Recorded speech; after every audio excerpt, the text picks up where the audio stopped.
Apa kabar, Dang? Ada baik-baik, Mbak Opi.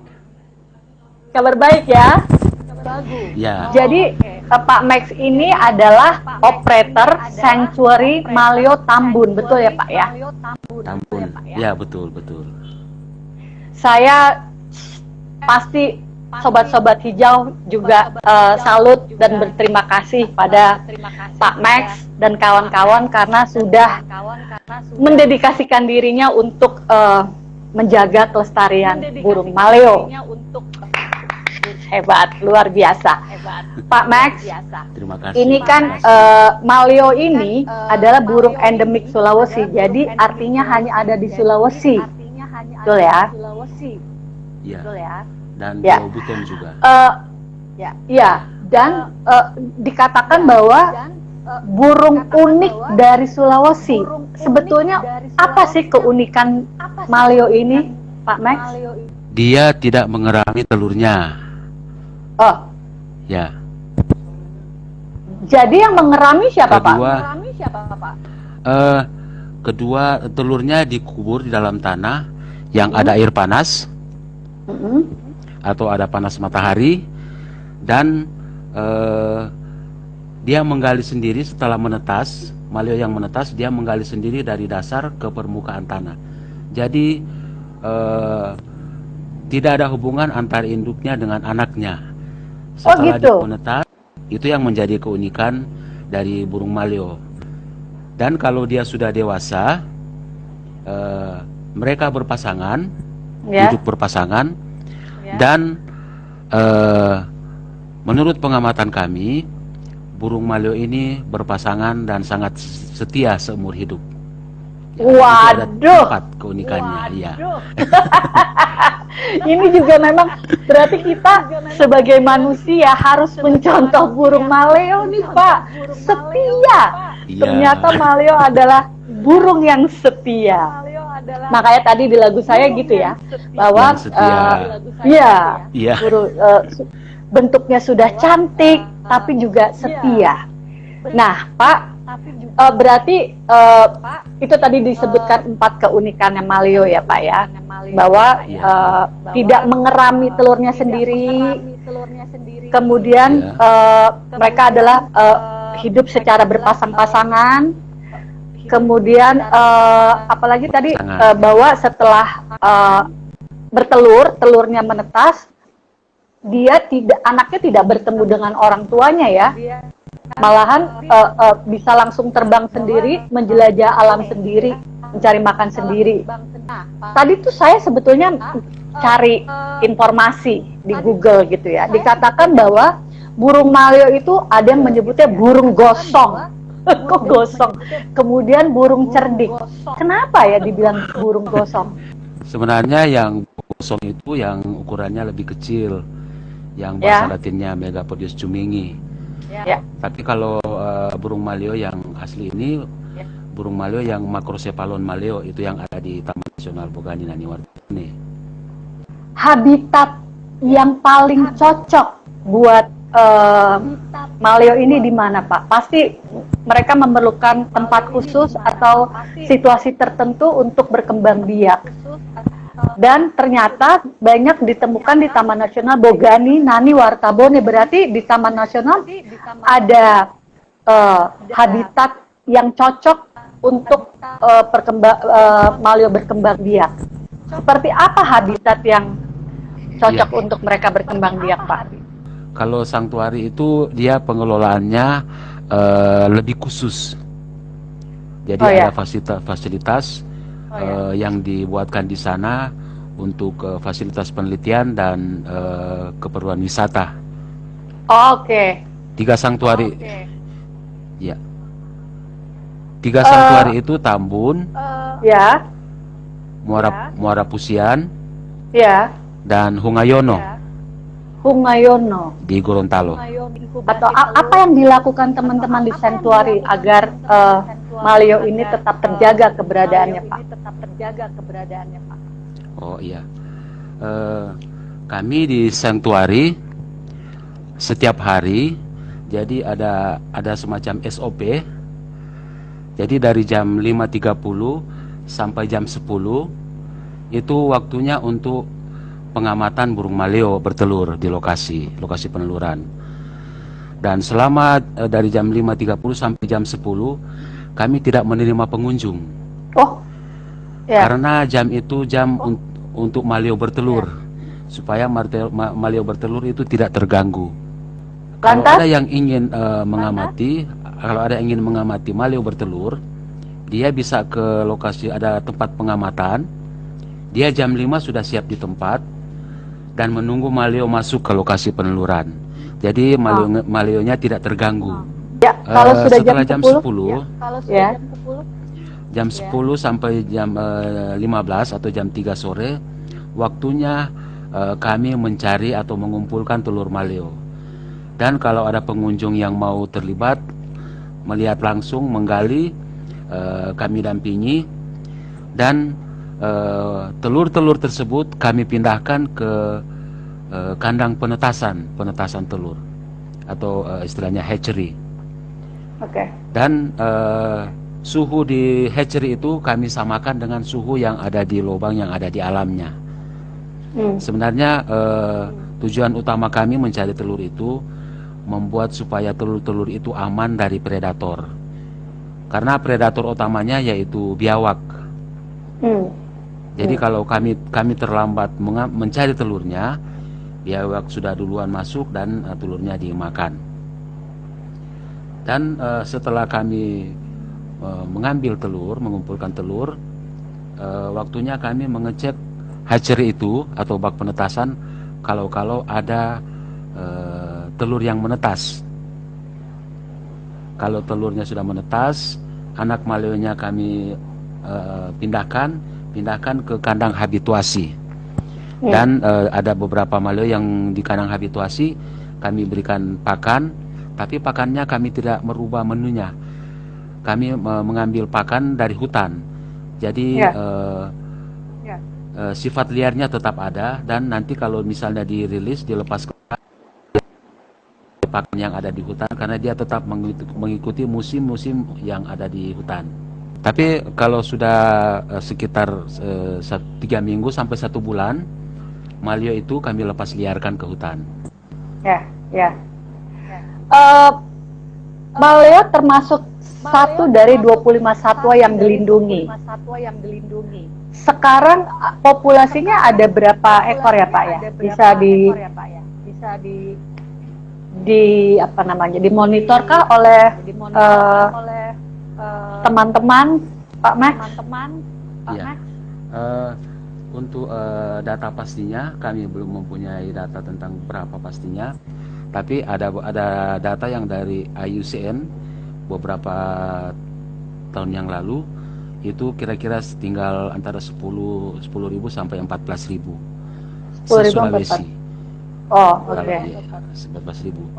Tapi beberapa tahun kemudian ada mengalami penurunan karena ada degradasi, ada perambahan hutan. Jadi lokasi-lokasi peneluran yang di luar kawasan konservasi dirambah, akhirnya maleonya terdesak, ada mungkin yang mati atau karena kekurangan pakan gitu.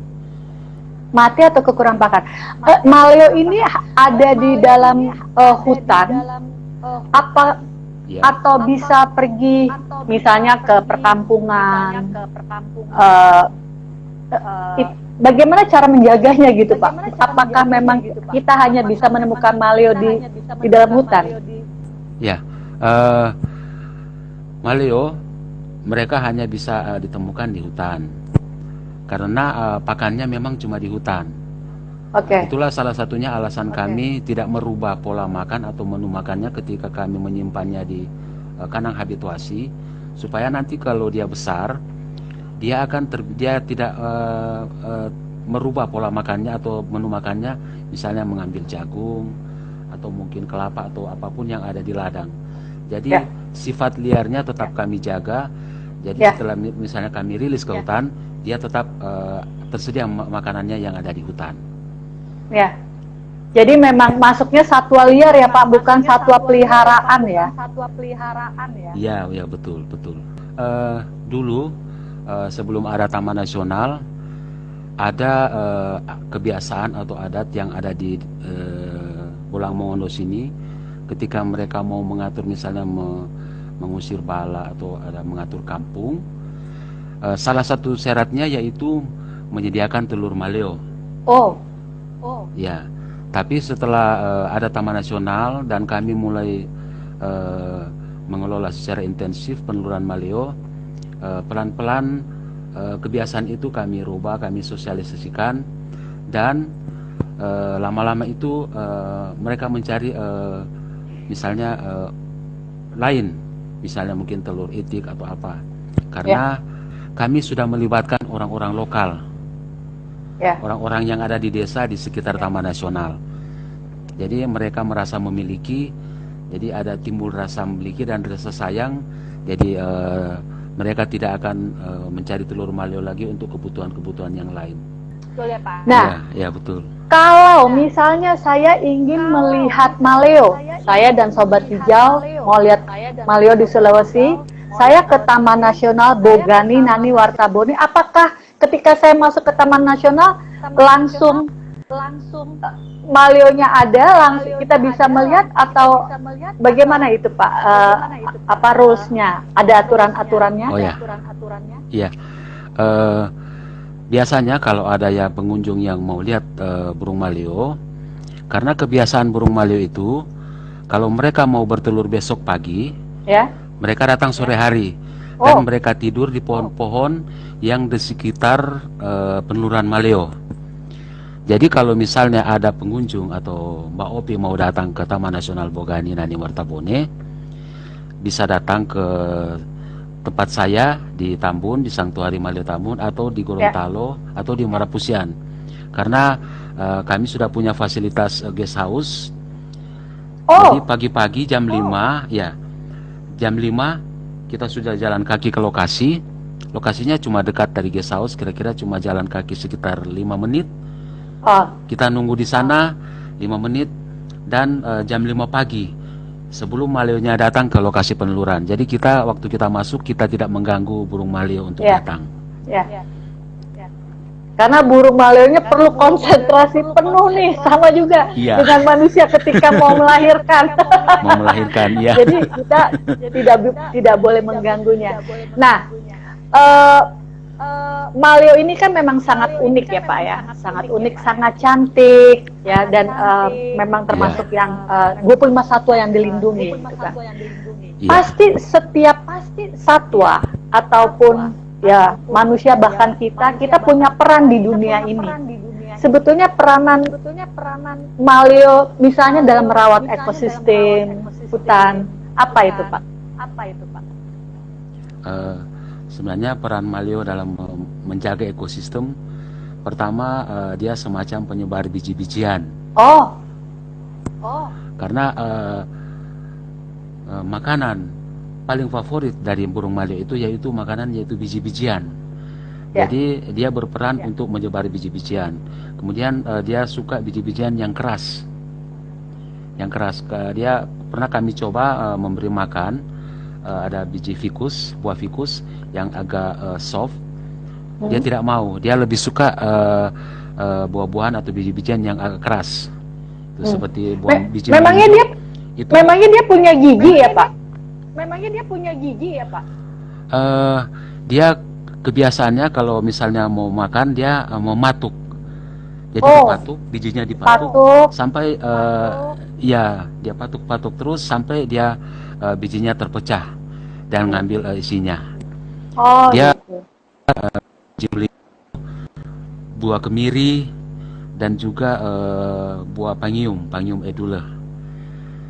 Kemudian dia juga makan serangga dan kerang-kerangan untuk pembentukan kalsium dan tulang dan tengkorak. Kerang-kerangan berarti kerang itu di pantai ya? Iya. Karena ada sebagian maleo juga bertelurnya di pinggir pantai. Jadi habitatnya di hutan dan di pantai ya? Di pantai. Kalau di hutan yang ada sumber air panasnya,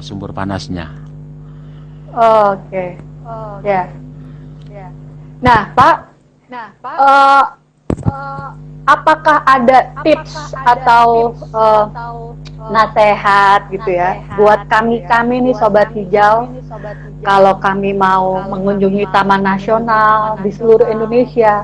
Kita taman nasional kita banyak ya Pak ya, dan Indonesia kaya sekali dengan keanekaragaman hayati, keanekaragaman flora dan fauna. Dan kemarin 5 Juni Hari Lingkungan Hidup Internasional juga temanya Time for Nature gitu ya. Memang kita waktunya kita mendekatkan diri kepada alam. Bapak sebagai orang yang sangat dekat dengan Taman Nasional, yang setiap hari berkecimpung di Taman Nasional, harapan apa nih yang Bapak ingin sampaikan kepada kami atau kepada pemerintah terkait dengan Taman Nasional dan tentu saja dengan populasi Maleo? Oh ya, harapan saya kejadian di tempat-tempat yang lain tidak akan terjadi di sekarang, karena di beberapa daerah nama Maleo itu tinggal cerita. Oh ya. Jadi populasinya sudah habis, sudah tidak ada. Sekarang tinggal berada di Gorontalo dan di Bolang Mongondo dan beberapa tempat di Sulawesi Tengah. Jadi harapan saya generasi milenial yang sekarang bisa mengubah pola hidup. Misalnya hal yang paling kecil saja, tidak membuang sampah sembarangan, atau menembak burung karena menyalurkan hobi, atau merambah hutan. Itu kan merampas hak-hak dari satwa yang hidup di hutan. Kemudian ada beberapa orang yang hanya sekedar menyalurkan hobi tapi akhirnya merusak alam. Itu sebenarnya harapan saya dan teman-teman yang ada di Taman Nasional Bogani Nani Wartabone, bahkan seluruh pekerja konservasi yang ada di Indonesia.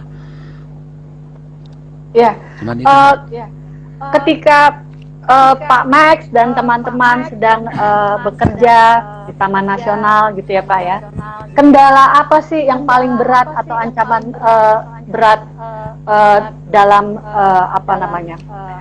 pelestarian Maleo ini? Kendala yang paling berat yaitu ketika merubah perilaku masyarakat. Oh iya. Karena dengan perilaku masyarakat sampai banyak hutan yang rusak, satwa-satwa yang rusak. Jadi yang menjadi tantangan yaitu bagaimana merubah mindset dari masyarakat. Dan sekarang kami sudah terapkan itu di sekitar Taman Nasional Bogani Nani Wartabone. Kami merangkul masyarakat. Kami melibatkan mereka dalam pengelolaan kawasan Taman Nasional. Bahkan mereka mungkin nantinya kami akan serahkan untuk mengelola kawasan-kawasan wisata yang ada di Taman Nasional, supaya mereka bisa merasa memiliki. Dan ketika ada rasa memiliki dari mereka, dengan sendirinya mereka akan menjaga, dan kami menjadi tinggal mengontrol, tinggal mengarahkan kepada mereka.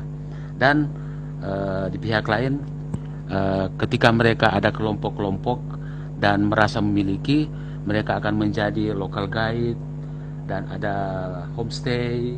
Mereka bisa menjual kuliner atau bahkan menjadi interpreter. Deketin mic lagi Pak. Wisata. Oke. Ya. Jadi sebetulnya bahwa dengan keberadaan keanekaragaman flora dan fauna ini, kalau kita olah atau kita rawat dengan sebaik-baiknya, sebetulnya bisa mendatangkan nilai ekonomi. Maksudnya gitu ya Pak ya? Iya betul. Ada ekoturism atau ekowisata, kurang lebih seperti itu ya. Ya. Ini sudah ada ya ekowisata ya, tadi Bapak sudah jelaskan ya. Iya, sudah. Dan sekarang kami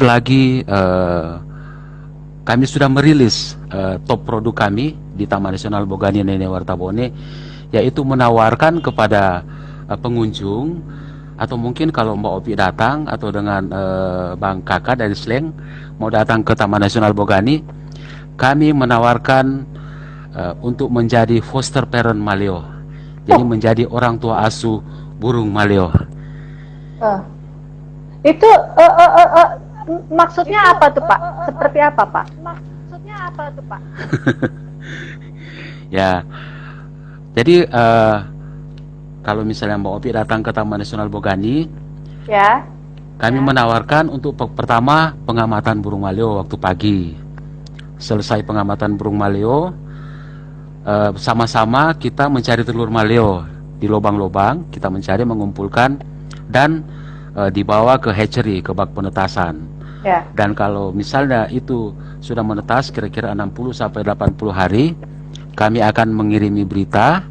Kemudian kalau bersedia datang, maleo yang menetas itu langsung dirilis ke hutan, dan itu akan didokumentasikan, ada videonya, dan videonya itu dikirim ke misalnya ke Mbak Opi, dan cuma membayar beberapa ribu ke kelompok, itu kami serahkan ke kelompok anggota masyarakat yang ada di sekitar peneluran maleo, bukan kami. Jadi masyarakatnya cuma membayar beberapa ratus ribu ke kelompok, kemudian ada sertifikatnya, sertifikat foster parent, kemudian ada pin dan beberapa souvenir, kemudian ada videonya kami kirimkan. Dan kalau misalnya Mbak Opi mau ngasih nama, terserah nama apa maleo itu akan kami pantau, dan mungkin kalau mungkin sudah lebih maju itu bisa dikasih macam label atau semacam pit tagging. Jadi kalau misalnya dia sudah balik lagi akan, oh ini anak asuhnya Mbak Opi sudah datang bertelur, kemudian ya. Jadi merasa punya tanggung jawab ke maleo, memiliki, iya. Ya. Wah, ini sebuah ide yang menarik sekali. Jadi orang tua asuh ya. Pak, ya ada yang ingin disampaikan? Sekarang, mungkin yang terakhir, ya. Kami bekerja sama dengan WCS, Wildlife Conservation Society, untuk pengambilan data. Kemudian sejak tahun 2015 sampai sekarang kami bekerja sama dengan EPAS untuk supporting dana dan empowering. Jadi untuk pelatihan sumber daya manusia teman-teman kami, untuk merangkul teman-teman di kelompok dalam pengelolaan ekowisata di Taman Nasional Bogani Nani Wartabone. Dan mereka juga dari EPAS sudah memberikan dana hibah untuk kelompok-kelompok pengelola ekowisata yang ada di Taman Nasional Bogani Nani Wartabone. Jadi untuk top produk juga foster parent, sebenarnya idenya itu antara kolaborasi antara Taman Nasional dengan staf-staf yang ada di EPAS yang di Taman Nasional Bogani Nani Wartabone. Dan semua usaha kerja keras kami itu merupakan bagian dari visi kami untuk menjadikan maleo sebagai the heart of Wallacea, atau menjadi jantungnya Wallacea yang harus kita jaga bersama. Setuju Pak. Terima kasih Pak Max beserta kawan-kawan karena telah menjaga maleo agar tetap ada di Indonesia. Tetap sehat, tetap semangat, baik-baik saja. Salam, terima kasih. Sampai ketemu Pak. Selamat sore. Ya, sampai ketemu. Ya, selamat sore. Oke, sip. Sekarang kita akan ngobrol dengan bintang tamu berikutnya. Kita nunggu kakak gabung. Ini dia, woi.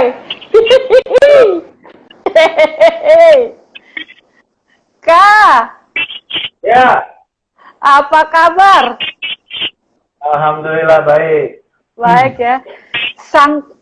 Gue pikir ini di World Ocean Day atau Hari Laut Internasional, lo nyelam ke laut, enggak ya? Enggak, kalau hati kecil gue sih pengen banget ngabur, cuman nggak bisa ya. Berusaha untuk masih mendisiplinkan diri gue untuk apa namanya? Keren. Yeah. Di rumah dulu ya.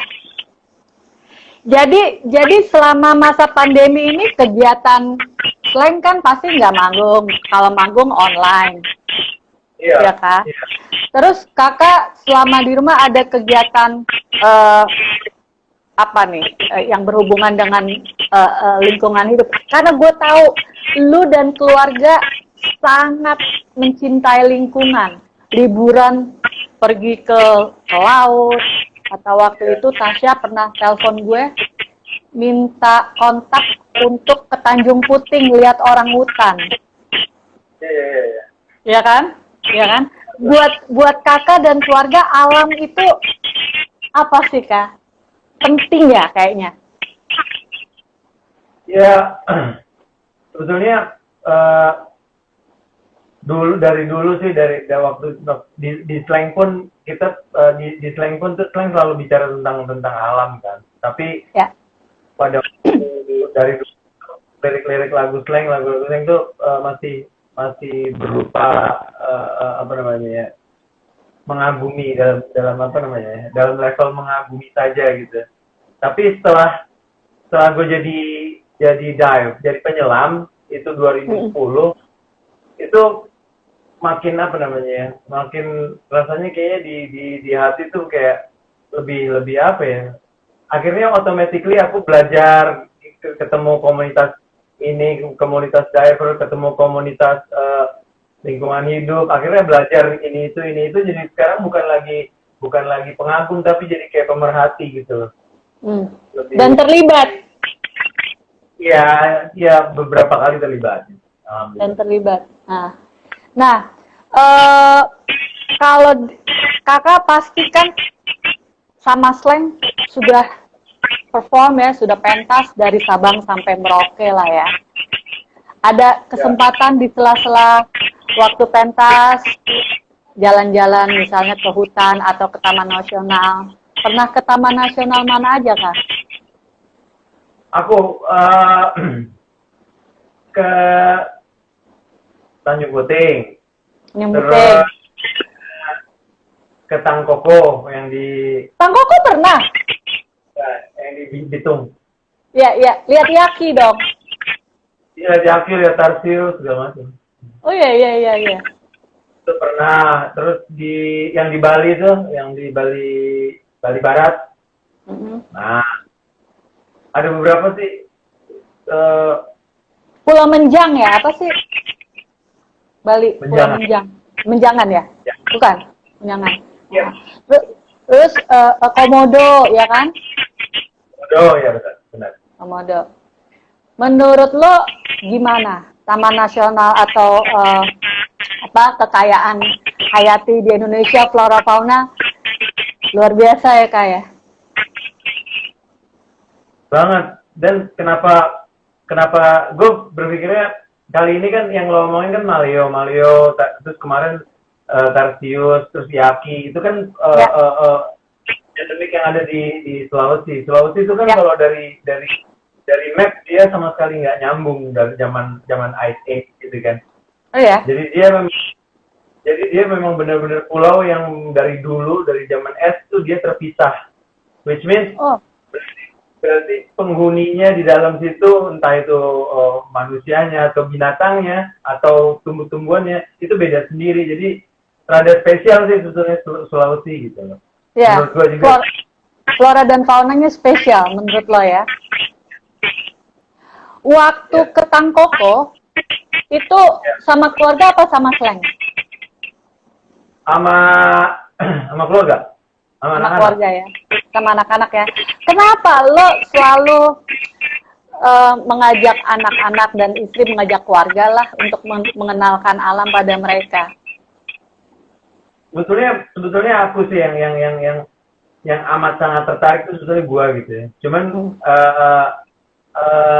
beberapa kali kayaknya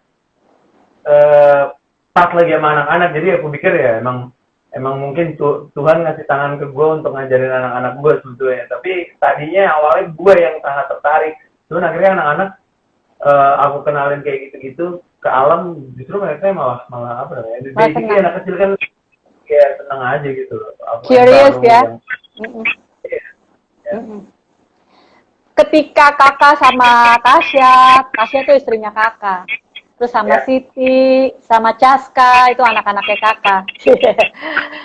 Pergi ke kayak ke hutan, Tanjung Puting, lihat orang hutan, terus lihat Yaki di Sulawesi.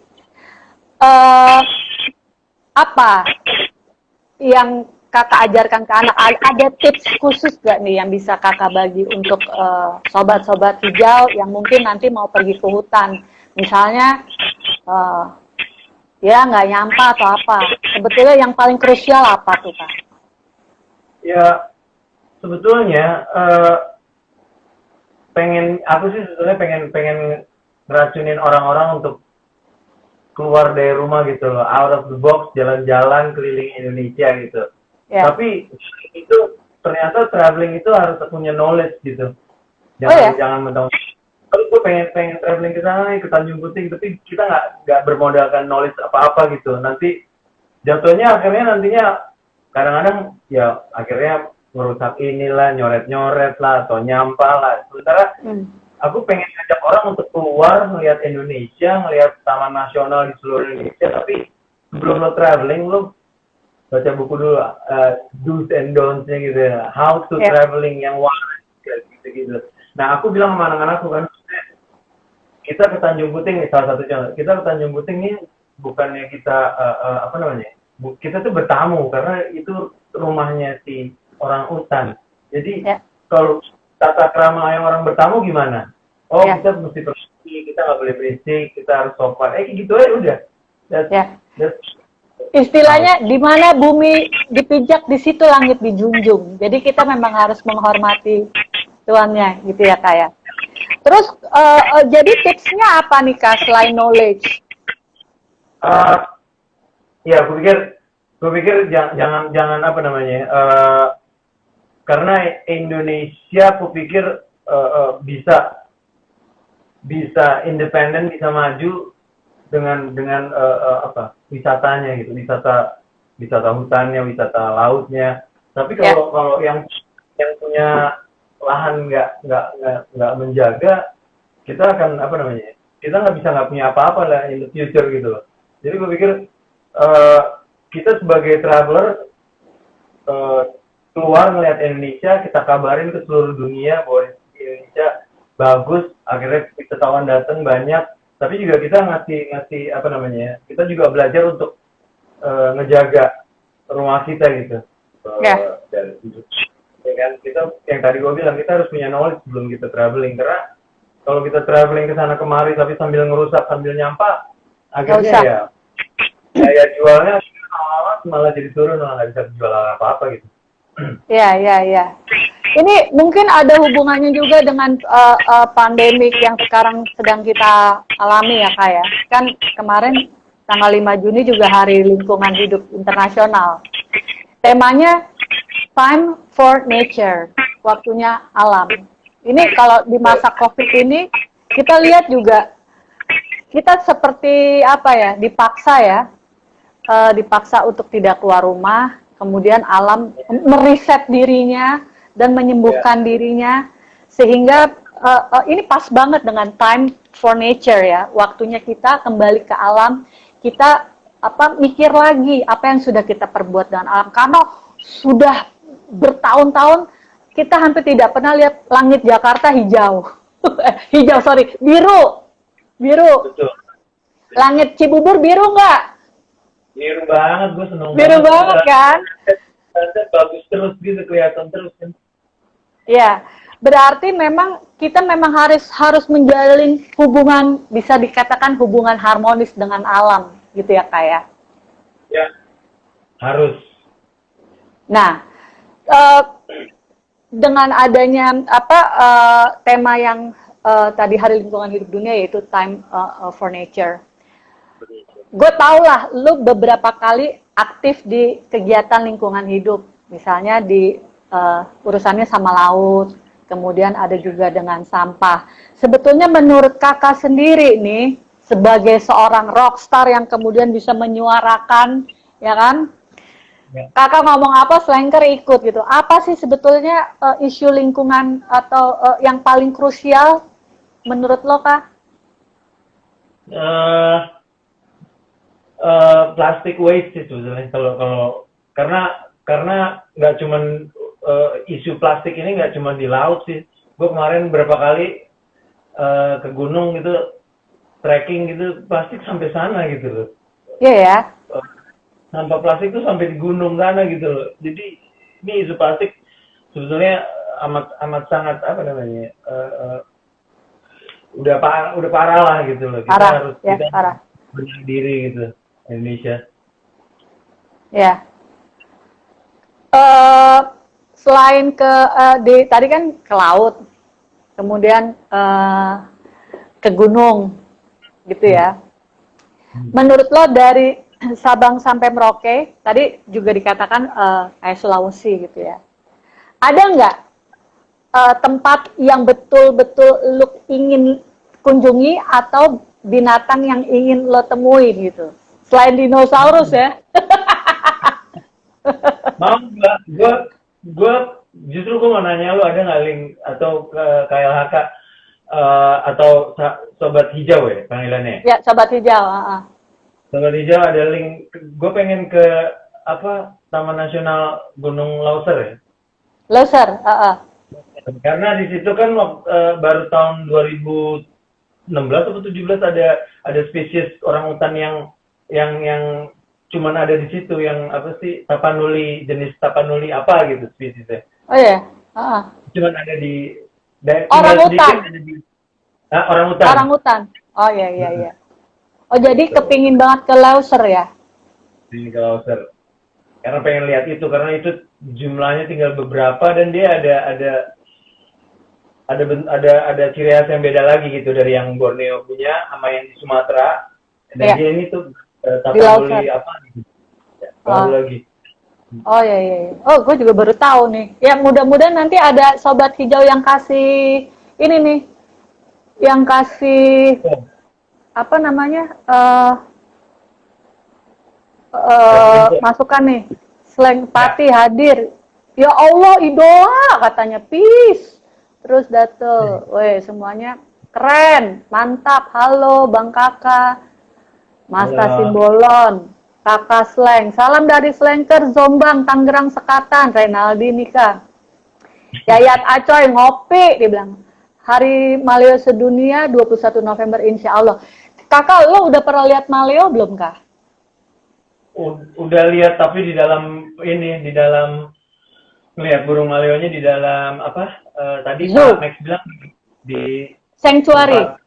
Di Sanctuary, sorry, ya betul. Oh iya. Berarti lo udah ke itu dong? Apa? Udah ke Taman Nasional apa namanya, Bogani Nani, Watabone? Belum pernah, tapi aku lihat di mana, aku lupa, mungkin di Manado ada tempat penangkaran babi rusa, apa kalau nggak salah ada burung itu satu gitu. Oh, tapi cuma satu. kan kalau di Sanctuary nggak kebaca kan dia gimana, burungnya seperti apa, terbang atau enggak, aku nggak ngerti itu sih. Tapi lihatnya di penangkaran babi rusa, tapi ada maleo gitu. Iya, kayak shelter binatang Sulawesi gitu. Oh iya, oke. Ini kita lihat lagi Slanker hadir, Anyer 10 Maret. Bang Kakak. Ya. Kak, jadi kegiatan selama pandemik nih yang berhubungan dengan outdoor masih lo jalanin atau di rumah total 100%? Sempat ke kebun, aku ada kebun di Cijeruk Bogor tuh, sempat Bogor, ambil pisang, sempat trekking dikit, itu aja aku keluar jauh tuh. Selainnya sih di rumah. Iya. Kalau apa namanya, ini yang berhubungan balik lagi dengan aktivitas aktivismenya Kakak terhadap lingkungan, ya. Apa nih yang lagi dikerjain, Kak? Aku ya campaign aja sih, maksudnya campaign tentang apa? Aku berpikir harusnya apa namanya? Kan kalau mungkin pernah dengar kalau di daerah timur nih Indonesia tuh dia ada nelayan tuh ada waktu yang tidak boleh dia melaut gitu. Sasi. Dia nggak boleh sasi. Sasi. Ya namanya sasi. Ya. Nah, maksudnya harusnya pemerintah Indonesia bisa mengadaptasi itu. Jadi maksudnya wabah ini kan sebetulnya ngasih waktu alam untuk meriset yang tadi lo bilang. Harusnya diadaptasi tuh yang sasi di timur itu bisa dilakukan di Indonesia gitu. Nggak usah lama-lama, seminggu aja atau berapa lah. Nggak usah lama-lama. Tapi alam tuh pasti dia bergerak gitu kalau kita nggak ngapa-ngapain. Pabrik berhenti, polusi berhenti, mesin nggak berisik, kayak nyepi di Bali itu, gue pernah sekali nyepi di Bali itu burung kayaknya happy banget tuh bunyi-bunyinya. Jadi kebayangkan kalau misalnya kita kasih seluruh Indonesia kita kasih waktu nggak usah seminggu deh, 1 malam atau 2 malam itu alam pasti balik terima kasih ke kitanya juga pasti gila-gilaan deh mas. Ya. Padahal kita yang harusnya berterima kasih pada alam ya Kak ya. Iya. Iya. Tapi nggak ada banget. Iya, nggak ada apa-apanya gitu. Artinya kita kan ambil terus dari alam. Kita ambil. Makanya dikasih tahu it's time for nature. It's time for nature. Gimana caranya kita mengembalikan, give it back cinta kita buat bumi dan alam. Ini udah ada yang minta lo nyanyi nih Kak. Nyanyi dong. Mas Kakak selalu terbaik. Nyanyi alami dong. Terserah. Kak, thank you ya ngobrol-ngobrolnya. Kurang sebetulnya nih ngobrol-ngobrolnya. Tapi kalau ini kan emang cuma 1 jam. Gue pikir gue dapat 1 jam, ternyata ada obrolan dulu sama ahlinya. Iya. Ini saya udah kenal Kakak tuh 30 tahun loh. Tapi begitu mau ngobrol sama dia deg-degan banget. Sampai bikin pertanyaan banyak nih. Oke Kak, nyanyi ya Kak. Ya Sobat Hijau, terima kasih sudah bergabung dengan kita. Jadi nanti kalau IG-nya selesai, saya mengucapkan terima kasih ke LHK, kemudian juga Epas, dan teman Pak Max dan kawan-kawan. Mari kita berikan cinta kita pada bumi seperti bumi memberikan cinta kepada kita. Selamat sore, monggo Kak, I love you. Hijau lepas memandang daun dan pohon liar, burung biru melintas, ku tak tahu namanya, tapi indah, indah sekali, oh indah, sampai ke hati. Gunung tinggi menjulang, dingin menembus tulang, burung kecil bernyanyi, ku tak kenal namanya, tapi merdu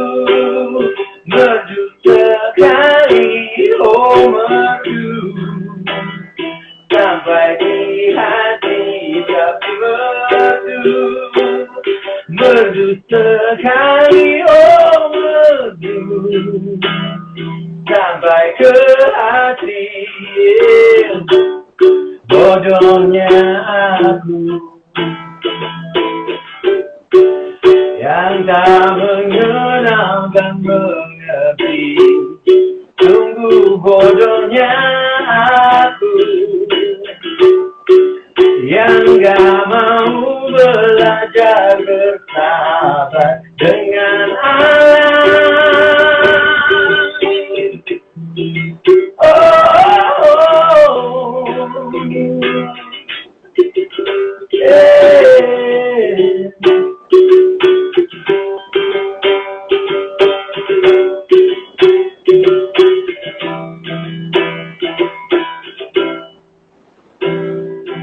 Angin bertiup pelan,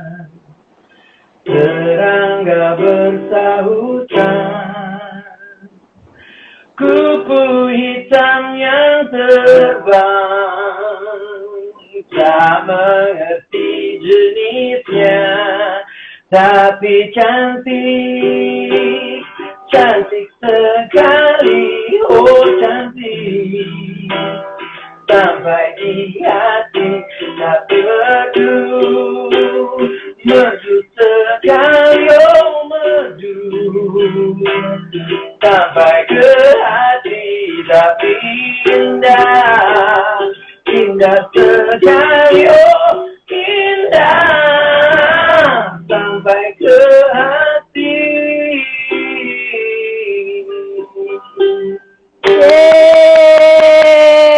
Terima kasih. Seperti yang kakak bilang tadi bahwa kita harus kenal dengan lingkungan karena itu dia it's time for nature. Waktunya kita juga kembali ke alam. Kakak terima kasih, sehat dan baik-baik semuanya ya. Salam buat Tasya. I love you. Terima kasih Sobat Hijau. Salam.